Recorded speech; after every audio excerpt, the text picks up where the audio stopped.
Welcome back to another episode of Tradie Wife Life. I'm really excited today. We have another tradie wife, tradie mum. I didn't get right down to whether you're a tradie sister or a tradie daughter yet either, Maree, but welcome Maree Gregory from Aussie Man Hands. Tell us Thank about... you, Nicole. Thank you for having me. Oh, my absolute pleasure. I've already enjoyed our little preamble before we press record. This is going to be a great episode. Maree, Good. tell us about your connection to the trades. Well, I was a country girl at heart, Nicole, and then I moved into Queanbeyan, which is just a suburb, virtually a suburb, just outside Canberra, New South Wales. And that's where I met my hubby. I was working in the chemist shop and met my tradie husband. So we've been together 47 years now. Wow. And all my family they're hardworking farmers. Mm-hmm. So our son's a plumber, and this is how Aussie Man Hands actually came to be because of our plumber son, Jake. And my brother's a plumber. My nephews are all plumbers. So yes, surrounded. If it's not farmers, it's plumbers that I'm surrounded by. So I think I know them pretty well. I think you do. And funny, we have the connection there. My background was also in pharmacy. I spent almost 15 years in pharmacy. It started in a small country town. Really? They're the best, aren't they? Country town. Nothing like it. Just ground you. They keep you grounded and Really do. they just spiritually keep you grounded and going back, for more. It's a great place to bring up kids, especially nowadays. Absolutely. And there's the pharmacies back then, I still think now, were the lifeblood of the town. They were the Totally the kings of the town. Yes. The people that were the keeper of all the secrets. And well, you just knew everybody, Nicole. Like I was 17 when I started to work at the local pharmacy here in Queanbeyan. And you just knew everybody who came in, and you knew straight away, as soon as they came through the door, what they were after. Yes. So you just immediately went to the shelf and got it. But it was a wonderful time. So, but yes, I know tradies. Well, I think I know them. But yeah, I think it also pharmacy prepares you for the accidents that come with being for the mother of a tradie. Totally, yes. I mean, I wouldn't have it any other way, but they're just unique, hardworking.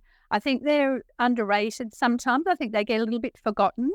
And like with all the health issues, mental health issues with tradies nowadays, it's an area that I feel is really picking up, and there's lots more mental health initiatives, etc. But I think we've still got a long way to go. But they're just wonderful people. They are good people. They're real salt of the earth, and nothing's too much trouble. I have totally. As you referenced earlier, a truckie, a farmer, or a tradie that I find a connection with and have the ability to talk to. They're just good people. They're just good eggs, and they will go out of their way.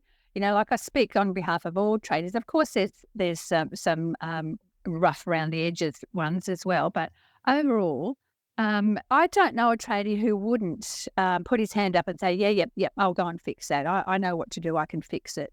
Particularly, like there's lots of women now who the husbands are left as well. So women don't have that husband to sort of help them around the house as well. So I think there's kind of a big market for like hire a hubby businesses nowadays. But I love them. Just love them. Me too.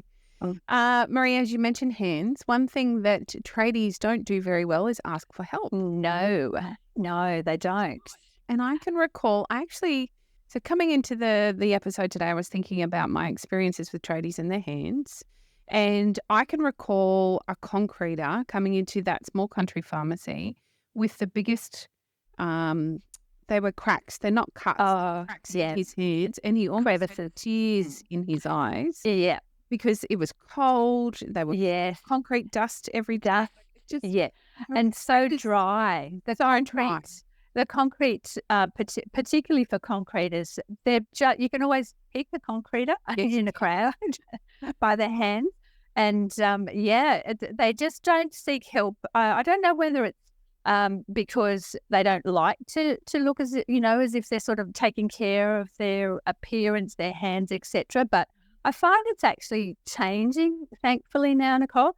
I think it really the pendulum is starting to swing, because now if you look at all the metro guys, like all the professional guys, they're all looking after their skincare and beard balms, very big on beard balms and hair accessories as well. So it's a perfect time for tradies to start looking after themselves. And I found out, found that to be the case through Aussie Man Hands. And this was never meant to be a business, but I kind of just stumbled into it by accident and realised quite quickly that I have certainly filled a real gap in the market. So yes, anything to do with helping our tradies, I'm totally, totally on board. And we do make a donation every month as well. That's a huge part of my business, to make a donation to a men's mental health initiative. My brother, he suffers really badly with depression, but you'd never notice. On the job, you'd never notice it. Oh. He's always suffered from depression, and his 2 sons as well. So I've got actually about 3 nephews who suffer depression. They're all tradies. So it's it's been a challenge for them, and an area that I think needs a bigger spotlight shone on it. But yeah, I think we're getting there. Yeah, but the conversations are starting. That's for sure. And Yes, like you, I absolutely. agree. I think there's a long way to go.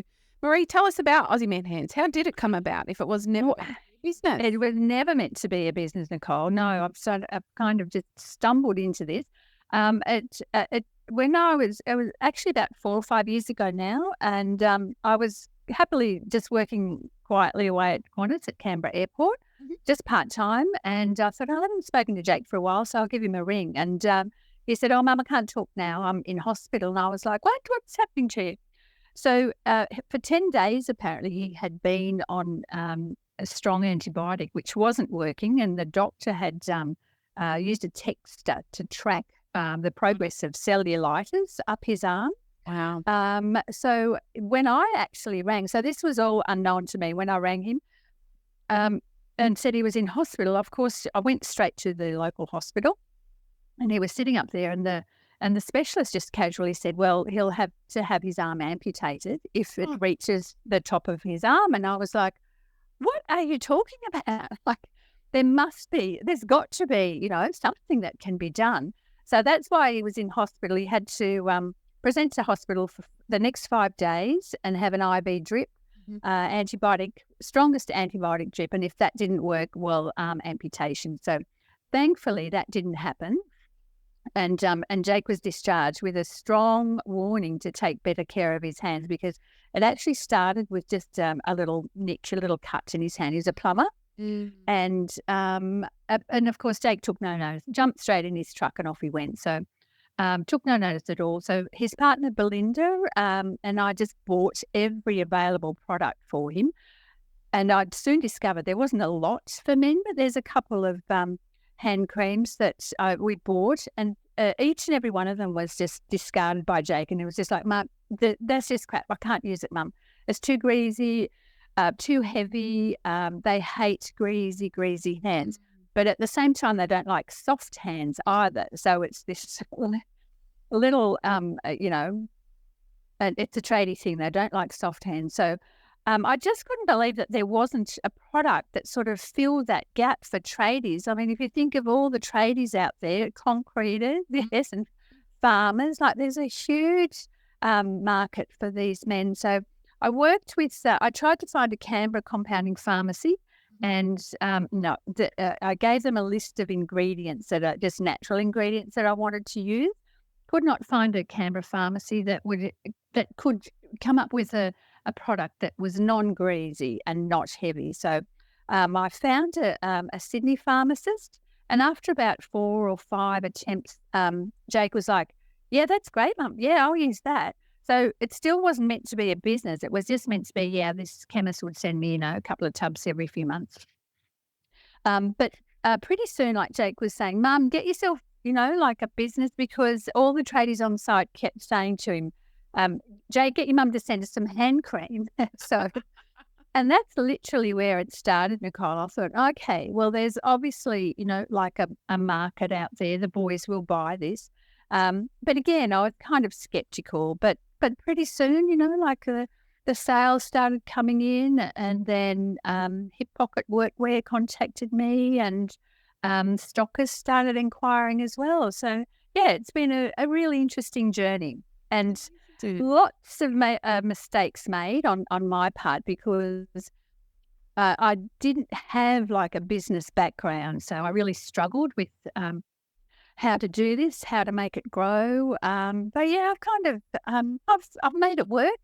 But my pride and joy is just our hand cream. I've added products as well, like a charcoal face wash and body wash, and just the usual, and a gritty hand cleaner that's really popular as well. So I've added products that the tradies like, but our number one product will always be our hand cream because it's not heavy and it's not greasy. It just magically it disappears right into the skin and hydrates and moisturizes without sort of leaving that real heavy feeling. So, and I've sold just on that while I think of it, Nicole. There's a fella in England. He actually works on a big ship off the coast of Turkey, and he is a regular. And you think, well, surely there must be hand cream in England, but he just loves it. And I've sold to New Zealand and the UK and Germany and America. There's a fella in America who's a big supporter. So yeah, it's been a real journey, but I never forget the purpose of it, and that's for the tradies. That, as I said, our hero product will always be taking care of those tradie hands so they don't end up, like Jake, with really bad skin infection. Yeah, that's a very serious consequence, that's for sure. Yes, totally. Maree, you mentioned that you made some mistakes along the way in your business. Can you share some of those with us? Well, I guess, Nicole, it was just not having the confidence in business to know where to spend money on marketing, because that's just been an absolute nightmare, how to work out how to reach the tradies, because they're not, all about the Instagram moment themselves. So it's been a little bit of a juggle, and, you can just keep pouring money into marketing agencies. And not that I've made mistakes there, but it's just, if I had my time over again, I'd really sort of try and focus on, I'd get myself some really good advice from, I don't know who, like I'd reach out to somebody and find somebody who could sort of say, no, I've been down this path myself, and focus on this area. Don't worry about Facebook or Instagram or TikTok, but put it into advertising in media or whatever. I found that I just lacked the confidence, and it can be lonely as well in business. Like it's you don't. That's what I missed about not working at Qantas anymore after COVID. Like everything sort of obviously shut down, but I missed the camaraderie with going to work. And in business, it's quite lonely if you have a home office and you don't have anybody to bounce ideas off. So yeah, it's been interesting. I haven't made any huge mistakes that sort of jump out at me, thank goodness. But it's more an age thing, because I'll be 65 this year, and I kind of predate Google. So Yes, like it, I love that. so it's like, well, I really don't know what I'm doing here, but I seem to just, like ask a few questions from people, and the Facebook groups are always fantastic for advice as well. The Tradie Ladies group is great. So I'm part of the Tradie Ladies Facebook page, and yeah, I can always read the room from their posts and things. So yeah, it's been good. It's been interesting, and it really, Nicole, if I have one thing that I'd sort of want to do a shout out to women there who have kids and they're thinking, have boys or even girls now going into a trade. I would say absolutely let them go for it. Don't worry about going to uni, just go for it. If I can just quickly tell you this story that I thought of this morning with Jake. He was dreadful at school. This is Jake, our son. So obviously Aussie Man Hands, as I said, is built around Jake. He was dreadful at school, but from a very early age, just water was everything to him. And his uncle was a plumber. So his dad, Pete, is a plasterer. So Uncle Gordon was a plumber. So we just knew he was going to follow, in the trade footsteps and be a plumber. But he went through high school, hated every minute of it. And I always thought that he was doing his homework because I'd ask him, I said, have you got homework? His sister Laura was, just the total opposite to Jake. She was always there at the table, school bag down, pen and pencil out. But Jake, no, I did it at school, Mum. I was like, oh, good boy, good boy. Anyway, I get this letter in the driveway. I remember it like it was yesterday, and it was from the education department. And it pretty much said that his school certificate, he wouldn't even be getting his school certificate because he hadn't done homework for 3 years. And I was like, oh my God, I'm such a bad mother. This is such a reflection on me. Like, I was so angry at him, but I was more angry at myself for actually allowing this to happen. So, of course, I waited for him to come home. And in the end, I said, Jake, you might as well just leave school now, like not even attend the rest of the year. There's the yellow pages. This was back in the day of, the yellow and white pages. I said, so you get yourself a pen and paper and you you write a letter to every plumbing company in Canberra and Queanbeyan and tell them that you're looking for an apprenticeship. And, I think I cried for days, Nicole, just worrying about he would be a druggie, playing bloody video games on the lounge all day. But no, he did. He got himself out there, got himself an apprenticeship and hasn't looked back since. And now he does. He's completely changed tact. He was a plumber, but now he does like commercial plumbing and does, like pipe freezing for Parliament House. So I would say to all those women out there who've got boys that really, really struggle with school and they want to get into the trade and the parents want them to go in a different direction, no, let them follow their heart because they'll never be out of work. They'll absolutely never be out of work. No, definitely not. And if you go into plumbing or electrical, apparently you end up with fancy things like helicopters and boats. Well, it's not true, no. But isn't it funny though, like how now, years ago, I just think back and tradies were the bottom of the pile. Like that was so frowned upon. But now, like just to watch them, they've got all this fantastic workwear gear. They're finally where they need to be. They're appreciated. So I think it's fantastic. Finally appreciated. Maree, deciding to turn something that was a love job into a business, I wonder if that provided even just the thought of making that decision, the thoughts around that decision. Was that confronting for you? Was it? It was. No, it was hard, Nicole, because as I said, I was about 58, 59 at the time, and I thought, well, I'll just get myself a website made. And I found a good online business manager and she had the experience in the background as well of running a business. So I found that I just sort of outsourced it all to her. But my strength has always been like knowing the tradies and what will work and what won't work. So I've been, very lucky with my business managers that I've had help me with this direction and that direction, like running a business and all the bits and pieces, like the Xero setup and the Shopify. Because I'm not, technology is my downfall. I'd rather clean the shower than, look at the Shopify back end. So, things like that make me nervous and I feel that sort of lets me down. But I kind of just always go back to what I'm good at, and that is knowing the tradies and what will work, what sort of advertising, how you sort of target them. I've had a few digital marketers that want to go down like a different path, and I'm like, no, sorry, but that just won't work with the tradies.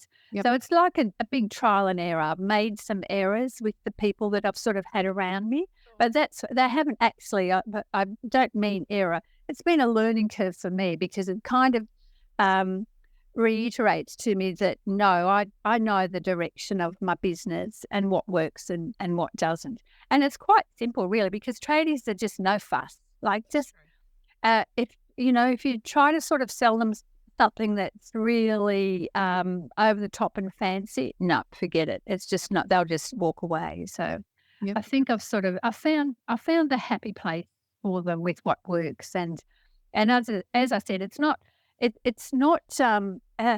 wasn't meant to be a business. And my husband, Pete, turned 70 a few weeks ago, and of course he sort of wants to slow down and retire, but his phone rings all the time of people wanting plastering or building work done. Like he's saying, well, when are we going to just do this grey nomad thing around Australia? I said, I don't know. Like, I'm sorry, but I'm just really busy. I've got a Zoom call now. So you just need to go and find yourself something to do. And I'm terrified of the day, Nicole, that he will retire. Yeah. This was I don't think there's any such thing as a tradie that actually retires. So, I think this will be a bit of a challenge for me. So maybe I just need to get myself a warehouse that's somewhere you can I hide. could. That's right. Yes, just sit there in the quiet and do my own thing. Hi, Maree. What does your family think of your success? Oh, they're really they're actually more excited than what I am, Nicole. Like I guess I'm kind of one of these people that I don't sort of like a lot of the spotlight on me. That's not my comfort zone. But at the same time, like, I do recognise once, like as I said, if I'm sending a parcel over to England to, a ship's engineer, I'm like, oh, wow, this is really great, like, and he sends me a lovely email to say it's the best hand cream that he's ever found. And I've also got a lot of women who contact me and say they use it as well because it's great for their dermatitis and sensitive skin. But obviously, like I said, that's fantastic. I'm so appreciative of your feedback. But, like, I don't make any fancy claims. I'm well aware of how far I can go with that. I'm happy to sort of put the word out there that the women use it as well, and nurses. So it's just a great product. But I think, Nicole, I've been very lucky in finding the right pharmacist who has, it's actually been him, that's made this great little product.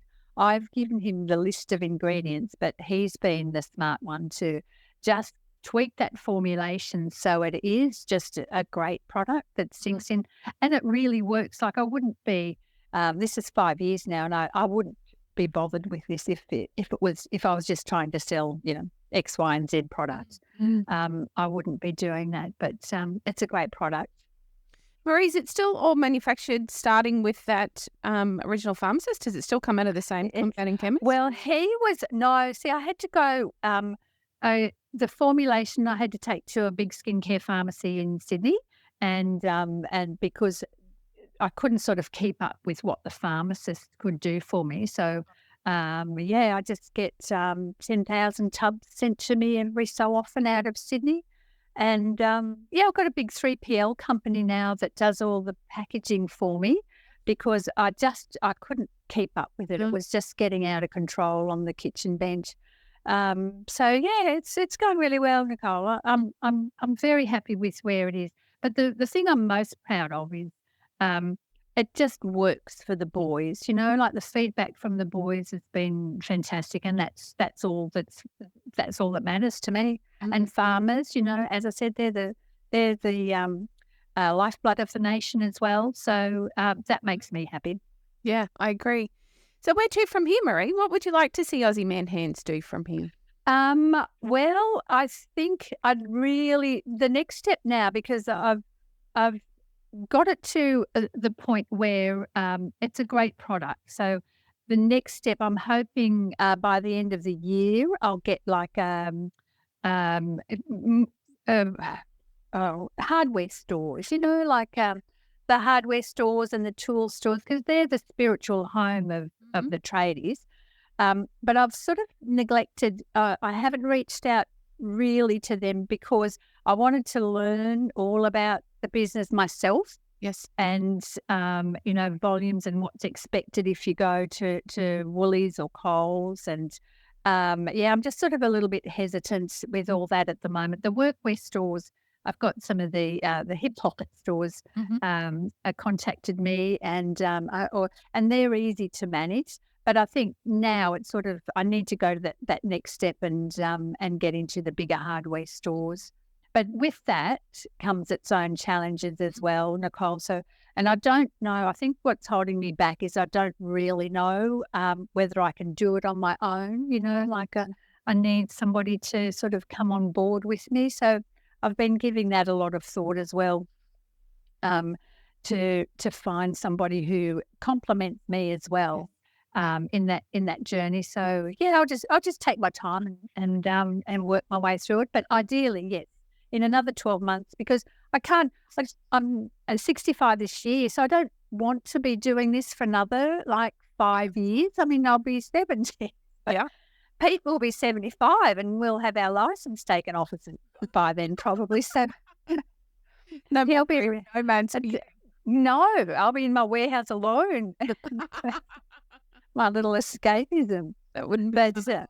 No. So that's my end game, to really, really scale it and build it. And I know I can do it. It's just that there's still areas that I think, maybe I'm, I'm just a little bit tentative of making that big jump into some bigger hardware stores. But ultimately, yes, that's where it needs to be, front and centre, where the boys are. I have absolute faith that you will be able to continue. Oh, thank you, Nicole. Thank you. Really interesting learning about your journey and where this started from. Your son's a very lucky man. I think my children will be very envious when they're listening to this one today. Well, he's actually quite proud. He, and out of adversity, it could have just ended up so badly, but again, it's that thing with, had I not made the phone call to him, I would never have probably known, because being a tradie, he doesn't sort of ring up and say, oh, hey, Mel, I've been so sick for the last, 2 weeks. No, he would have just totally forgotten about it and moved on, and I wouldn't have even known probably. So, but so it's been great. There's been the down times as well, Nicole, but overall, it's totally wonderful. And as long as I'm still able to get our products out there to the tradies, that's all that matters to me. Love it. Maree, if our listeners would like to come along and purchase some of your wonderful product, how do they find you? It's on the website, AussieManHands.com, or reach out to me, make a phone call, send me an email at hello@AussieManHands.com. Happy to take their calls and answer any questions. You're wonderful, Maree. Thank you so much for your time. Oh, thank you for having me, Nicole. Yeah, me too. It's been wonderful to have a chat. So thank you for reaching out. Pleasure. Thank you. Yeah, we'll talk again.